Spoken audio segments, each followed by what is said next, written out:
Muy bien, les saludamos desde Bogotá, el Departamento de Multimedia de la Unión Colombiana, junto con el pastor Orlando Flores, el pastor Humberto Avellaneda y su servidor Samuel Becerra. Queremos estudiar la lección número 19, Decreto para la Restauración. Para hacer esta actividad vamos a encomendarnos en las manos de Dios a través de una oración con el pastor Humberto. Gracias. Padre nuestro que estás en los cielos, gracias te damos por la oportunidad que nos regala de poder estar delante de tu presencia en esta tarde, agradecidos por las bendiciones que nos has regalado. Ahora te rogamos, Señor, que nos dé la sabiduría necesaria para que al estudiar este tema tan importante podamos llegar también a las personas que nos siguen y puedan también comprender, pueda ser de provecho cada punto que vamos a tratar y todos juntos podamos prepararnos para el reino de los cielos. Amén. Te agradecemos estas bendiciones, bendice a cada una de las personas que han de estudiar con nosotros y regálanos tu compañía, te lo pedimos en el nombre del Señor Jesucristo. Amén. Amén. Muy bien, y como estas lecciones que hemos venido viendo tienen mucho énfasis histórico, y en la parte introductoria el pastor Orlando nos va a ubicar en el panorama histórico de esta lección. Bueno, hemos venido estudiando experiencias en los reyes y estadistas, algunas buenas, otras malas, pero en esta ocasión vamos a mirar decretos para la restauración, la manera como se habla a nivel político, a nivel jurídico, es a través de los decretos. Hubo decretos de muerte contra el pueblo de Dios, pero también en esta ocasión no vamos a hablar de decretos de muerte, sino de decretos de restauración. Aquí nos va a hablar o nos va a recordar tres decretos importantes que salieron de las manos de los reyes medo-persas por voluntad de Dios para volverles a restituir a sus tierras, tal como decía Jeremías, que pasaría 70 años la tierra en descanso, pero después volverían. Entonces la introducción nos va a hablar de Artajerjes Longímano, que fue el que dio el tercer decreto, después de que Ciro lo dio en el 536, el segundo Darío I 519 y este 457. Como 70 años después que regresó la primera compañía de desterrado bajo la dirección de Zorobabel y Josué, Artajerjes Longímano subió al trono de Medo-Persia. El nombre de este rey está relacionado con la historia sagrada por una serie de providencias notables. Durante su reinado vivieron e hicieron su obra Esdras y Nehemías. Aparecen dos personajes importantes, el uno a nivel religioso y el otro a nivel político. Esdras como sacerdote y Nehemías como gobernador, que venía por parte del rey. Y dice, en su reinado vivieron e hicieron la obra allí Esdras y Nehemías. En el año 457 se promulgó el decreto tercero, último, para restaurar a Jerusalén. Entonces, en este decreto hubo regreso a sus tierras para hacer allí las labores correspondientes de restauración de los muros y también la parte del templo que entrara a funcionar. Es tan interesante que cómo estos reyes tuvieron bendición. Por ejemplo, este Artajerjes no solamente fue único, sino que tuvo hijos, nietos, en fin, se llamaron el uno Artajerjes II, el otro Artajerjes III, hasta Artajerjes IV, o sea, se perpetuó.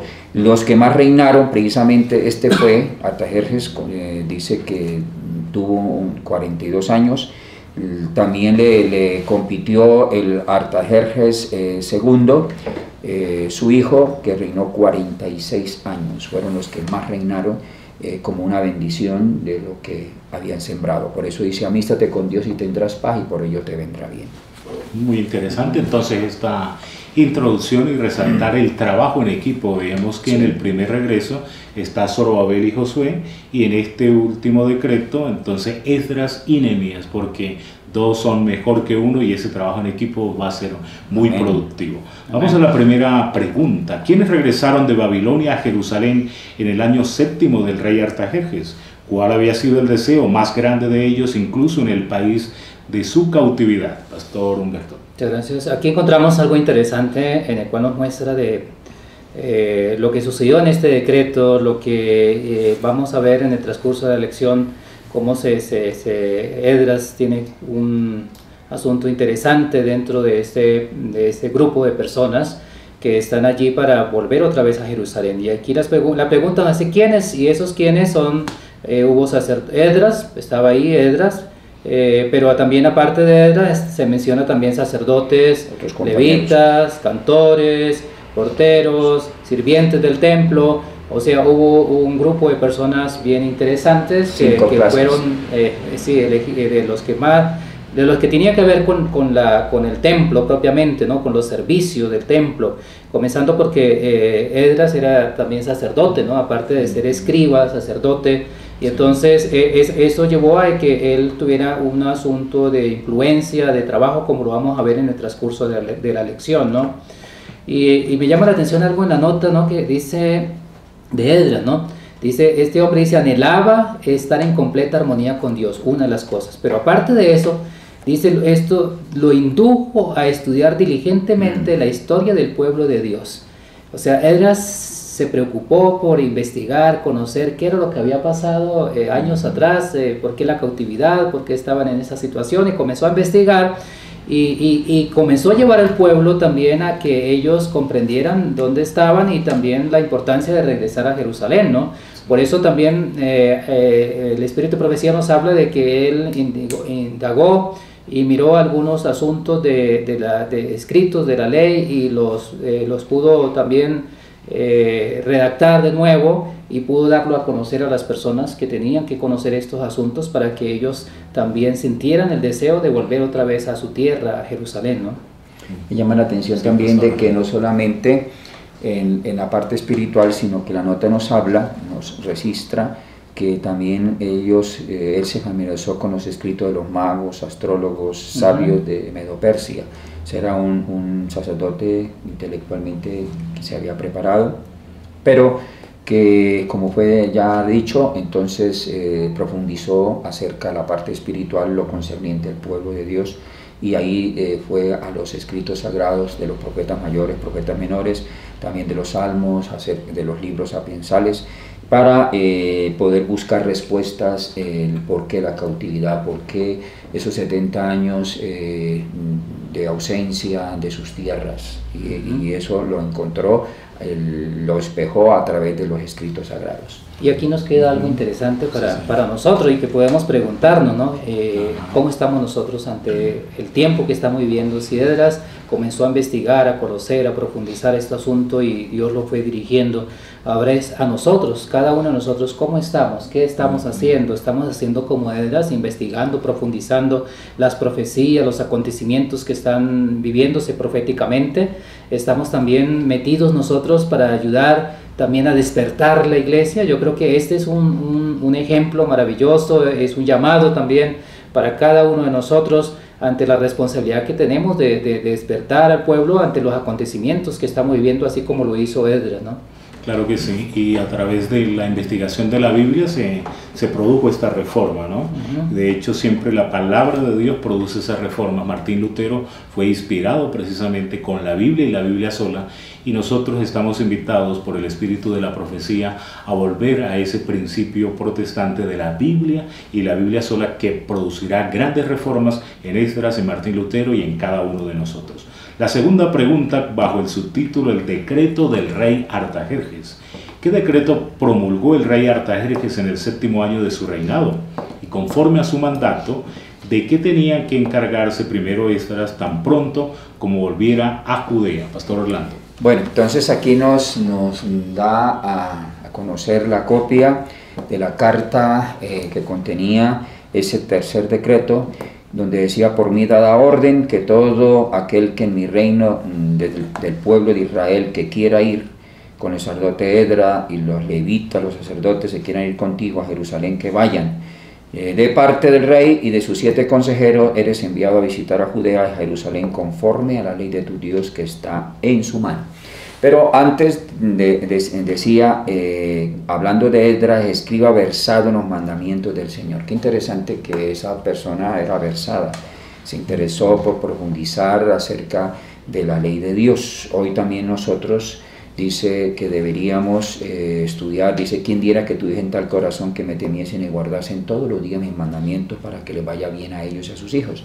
Porque todo lo que había ocurrido, esos exilios, se debió a que habían sido desobedientes a la ley de Dios. Hoy en día también, en Isaías 24 dice, la tierra está contaminada bajo sus moradores porque traspasan la ley. Por esa causa viene la maldición a la tierra y por eso se está sufriendo.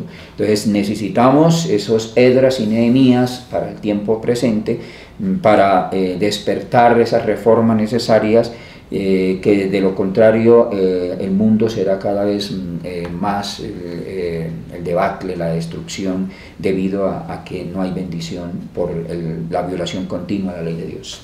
Muy bien, Pastor Humberto. Sí, aquí hay un asunto interesante en la nota. En la nota nos dice que cuando Esdras declaró su perfecta confianza en Dios de Israel como el que podía proteger y cuidar al pueblo, luego dice, el rey se quedó profundamente impresionado. Interesante, dice, cuando vio en Esdras la confianza, y al comienzo de la nota también dice de la fe que tenía Esdras, la confianza que tenía Esdras, y seguramente su rostro lo reflejaba, su vida lo mostraba para el rey quedar así. Dice, el rey quedó profundamente impresionado, dice. Y aparte de eso, de ahí en adelante la lección nos muestra cómo el rey se convierte en un instrumento del Señor por el trabajo de Esdras, por la forma de ser Esdras, se convierte ahora es defendiendo al pueblo de Dios, hablando bien del pueblo de Dios y de Esdras, ¿no? Y por eso la misma nota, yo encontré aquí 4 cosas interesantes en el cual se menciona de Esdras y de la forma como esto llamó la atención al rey. Y dice lo siguiente, una de ellas dice, le concedió lo que pedía ante el rey. Segundo, dice, le otorgó ricos donativos para el servicio del templo. Esto seguramente no lo había pedido Esdras inicialmente, ¿no? Pero ahora dice, el rey le otorgó ricos donativos. Número 3, Esdras ahora fue nombrado como ese representante especial del reino de Medo-Persa, dice allí. Y número 4, le confirió extensos poderes. ¿Sí ves? Está ahí, el rey le dio poderes que Esdras podía hacer un trabajo especial, como lo vamos a ver en las siguientes preguntas, pero todo en la confianza que tenía en Dios. Es el comienzo, la fe que tenía en Dios. Esto debe de tocar también nuestro corazón, en el cual si nosotros nos colocamos de parte del Señor, si colocamos la fe, la confianza en el Señor, aún podemos mover los corazones aún de reyes, de personas influyentes, para que puedan también ser un instrumento en las manos del Señor, porque Dios toca los corazones. Solamente espera de que nosotros seamos también esas personas como Esdras, que tengamos una confianza plena, una fe y una seguridad en lo que Dios había prometido para su pueblo. Es interesante aquí que todo eso que menciona el pastor era por el proyecto que presentó Esdras. El proyecto tenía 2 partes fundamentales. Una, enseñar la ley de Dios al pueblo, y la segunda también dice que ayudar a reconstruir también allá la ciudad de Jerusalén, sus muros, y colocar en orden el templo. Entonces lo presentó de una manera que el rey se impresionó, esa fe, ese anhelo, esa sinergia que le colocaba para poder cumplir ese proyecto, y eso llevó a que el rey se manifestara con lo que el hermano mencionaba. Exacto, o sea que los proyectos iban en el área física y también en el área espiritual, sí, ¿no? Sí. Estaban trabajando allí. Me llama la atención que tiene 2 calificativos el trabajo de él como escriba. Dice que era versado y que también era erudito, ¿no? Sí. Y de hecho se lo reconoce a él como el fundador de los escribas, que en el Nuevo Testamento es que más los tenemos en mención, ¿no? Muy relacionados con Jesucristo. Y pues ellos van a hacer esta escuela que va a ser formada por Esdras en la traducción de las escrituras, porque ellos habían perdido el idioma hebreo de hablarlo en Babilonia, más el arameo. Entonces vienen los targúmenes, que eran una versión de traducción muy importante, y esta labor la está haciendo Esdras. Vamos a la tercera pregunta. ¿Qué ofrecieron el rey y sus consejeros al Dios de Israel? ¿Cómo sabemos que el decreto incluía las provisiones para los sacrificios y ofrendas para el Señor? Muy bien. Aquí algo que era lo que necesitaba también Esdras. Esdras tenía todas las ganas de ir, tenía la motivación, tenía todo, pero también necesitaba de dinero, la plata, el oro, los recursos económicos, y no los tenía, porque ellos estaban allí cautivos, ¿no? Y esto me trae a la memoria lo que también Dios hizo con el pueblo de Israel allá en Egipto, ¿no? Cuando ellos salieron, necesitaban dinero, necesitaban oro, necesitaban muchas cosas para ubicarse en donde Dios los quería llevar. Pero ¿dónde estaban todos estos tesoros? Estaba allí en los egipcios. Aquí también encontramos cómo el rey ordena que se le dé plata, que se le dé oro, que los utensilios que estaban allí, que habían traído, también se les entrega, colocan otra vez allí. Y aún más, allí se habla de que debía comprar con ese dinero becerros, carneros, corderos, o sea, lo que tenía que ver con los sacrificios para el Señor. O sea, ahí donde me llama la atención cómo el rey se convierte como si fuera un rey del pueblo de Israel, ¿no? ¿Cierto? Sí. Como el que manejaba la hacienda del pueblo. Sí, hablando de una manera especial para los judíos, para esas personas que habían estado esclavos tantos años y ahora podía darse la libertad para ir, pero no los dejó ir con las manos vacías, sino que le dio todo ese dinero. Aparte de eso, también habló que los que estaban al otro lado del río, que le dieran plata, que le dieran lo necesario, y todo lo que se requiere para la casa de Dios, que te sea necesario dar, lo darás de la casa de los tesoros del rey, ¿no? Entonces ahí está, el rey estaba a disposición de invertir, de dar todo lo que fuera posible con tal de que pudiera cumplirse lo que había en el corazón de Edras, ¿no? Aquí menciona 6 aportantes, ¿no? De donde sacaron los recursos económicos. El rey, menciona los consejeros del rey, menciona también acerca de la provincia de Babilonia, que fue un imperio, que fue el que le sacó todos los utensilios. También ofrendas voluntarias del pueblo y de los sacerdotes que iban a aportar, y el sexto aún de los tesoros del rey. Fueron 6 bolsas que contribuyeron a sustraerse para esos gastos, para esas inversiones que se tendrían que hacer allá en Jerusalén en ese viaje. Interesante, ¿no? Es decir, es comenzar los proyectos y Dios va a proveer los recursos necesarios para esos proyectos, ¿no?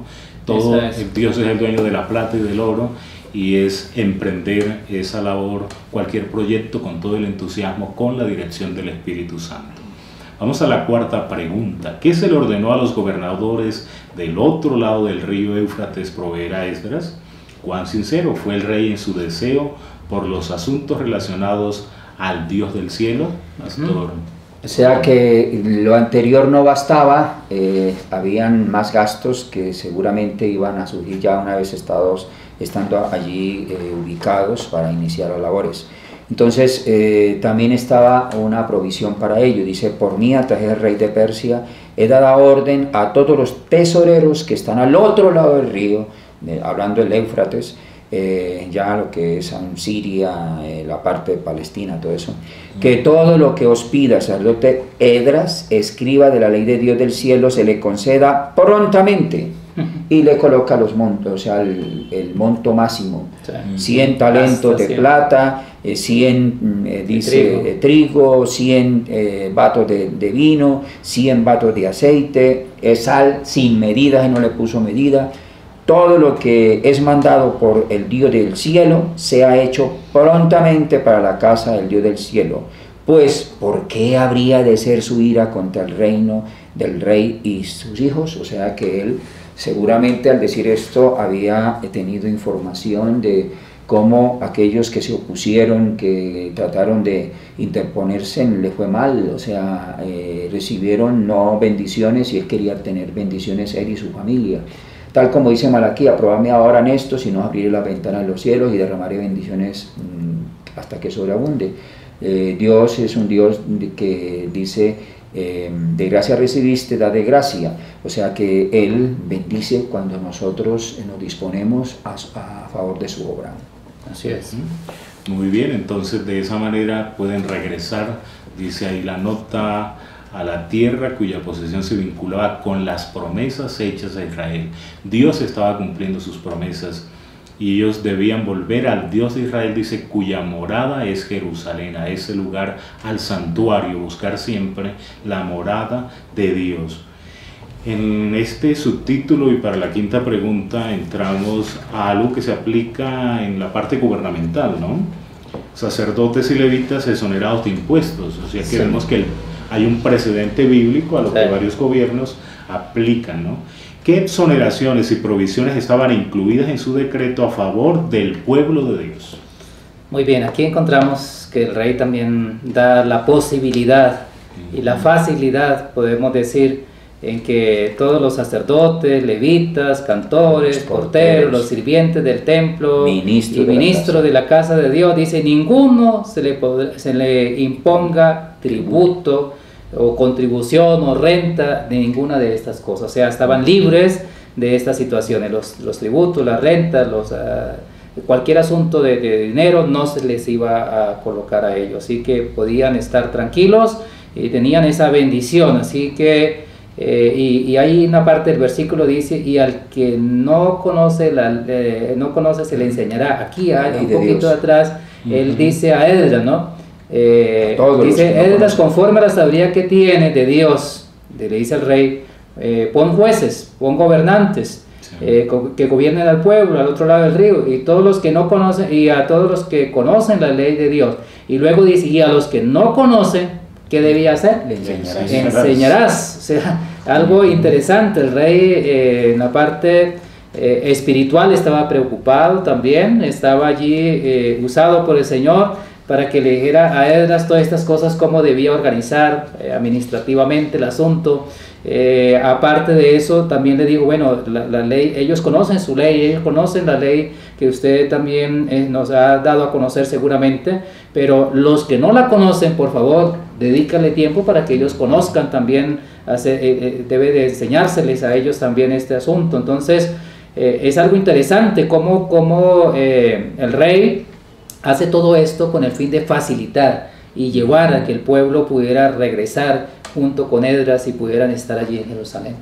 Bueno, quería hacer énfasis de que de los tres decretos el que más le da autonomía es este tercero, porque ya fue mencionado, gobernadores, nómbrelos entre ustedes, o sea, la confianza era tal que le permitió a organizarse a nivel de gobierno.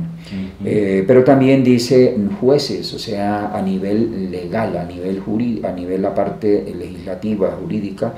Entonces de leyes podían también tener sus propios jueces, entre ellos, entre los judíos mismos, para que los juzgaran. Y la parte tercera, que era la parte religiosa, o sea, tenían también esa independencia, esa parte de respetarle su fe, su parte religiosa. Entonces, ¿qué más podían pedir? Si tenían ya gobernantes, tenían ya jueces y tenían también la parte espiritual que les pudiera, o sea, organizar y enseñar para seguir siendo fieles al Señor. Todo estaba muy bien organizado, ¿no? La parte civil, la parte religiosa, y ese proceso de la pedagogía, de la enseñanza de la ley de Dios, como veíamos en el capítulo 7:10, pues él se había preparado en su corazón, estaba instruido en la ley de Jehová para cumplirla y para enseñarla, y por eso está cumpliendo con esta labor tan importante. Vamos a destacar ahora la generosidad del corazón del rey.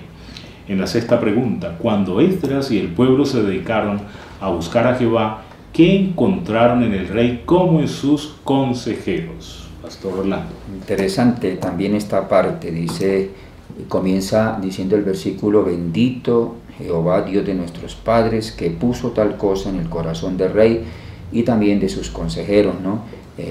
Para honrar la casa de Jehová que está en Jerusalén. O sea, que eso se reconocía que era de parte de Dios, que Dios les había colocado en el corazón.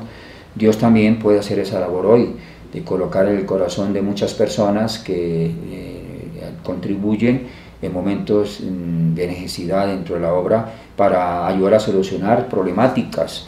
Entonces dice que reunía a los principales de Israel para que subiesen conmigo, gracias a que también se les permitió darle libertad para que los que quisieran salir fueran, además de la parte económica que ya fue mencionada también anteriormente. Amén, qué interesante, ¿no? Dios dice que inclinó hacia mí su misericordia, reconoce entonces el autor sagrado esta realidad, fortaleció la mano de mi Dios sobre mí, es decir, que Dios estaba guiando sus propósitos, como dice la nota. Este decreto ocasionó regocijo a los que participaban con Esdras en un estudio de los propósitos de Dios concernientes a su pueblo. Sucedió en esta época y los propósitos de Dios también para esta época se cumplen y son supremamente maravillosos. En la séptima pregunta, ¿qué hicieron los exiliados antes de iniciar su largo viaje? ¿Y cómo respondió el Señor cuando le buscaron con todo su corazón? Muy bien, esta pregunta me llamó mucho la atención, ¿no? Y trae varias lecciones importantes acá en esta pregunta, ¿no? Aquí encontramos cómo Esdras lleva al pueblo y los reúne en un lugar para que de ahí comenzaran el viaje, ¿no? Cerca al río, dice el río Ahava. Sí. Y allí entonces estuvieron 3 días, pero ¿qué hicieron esos 3 días? Allí ayunaron y oraron, ¿sí? Porque no era fácil el trabajo que iban a hacer. No era fácil, era de varios meses de caminos. Cargados con dinero, con oro. Profetas y Reyes, dice, eran meses de camino, el lugar donde ellos tenían que dirigirse. Y aparte de eso, es algo interesante que ellos Esdras no pidió al rey, y que podía haberlo hecho, no pidió soldados o gente armada para que los llevaran y no los pudieran robar en el camino, porque podía suceder eso con tanto dinero, con tanto asunto que el rey le había dado de dinero, de plata, de oro, de bienes, todas estas cosas que llevaban, los que iban seguramente llevaban también riqueza de parte de ellos, sus propiedades que sacaron. Entonces todo esto podía haber llevado a que necesitaban un grupo de personas para que estuvieran protegidos. Pero es interesante cuando Esdras no lo hizo, y el Espíritu de Profecía dice que no lo hizo porque era una forma de mostrar al rey de que la protección estaba de parte de Dios. Si él lo hubiera hecho y dicho, bueno, pero usted está diciendo de fe, de protección, de eso, y usted está pidiéndome ahora un poco de soldados para que lo lleven, ¿no? Entonces el Espíritu de Profecía habla sobre eso, de cómo Dios lo iba a proteger, y Esdras estaba ahí. Pero para eso necesitaron esos 3 días, para ayunar y para orar. ¿Y para orar para qué? Dice aquí el versículo, me llama la atención, dice, para solicitar de él el camino derecho. O sea, no torcido. Sí. Entonces, esa parte, el camino derecho, o sea, donde debían de seguir, tanto para no meterse en el lugar donde los ladrones podían donde podían atracarlos, como también el camino que era el mejor que de ellos debían de seguir hasta llegar al lugar, ¿no? Pero también hay una parte del versículo que me llamó la atención, dice, no hallé allí los hijos de Leví. Sí, porque él comenzó, reunió a las personas.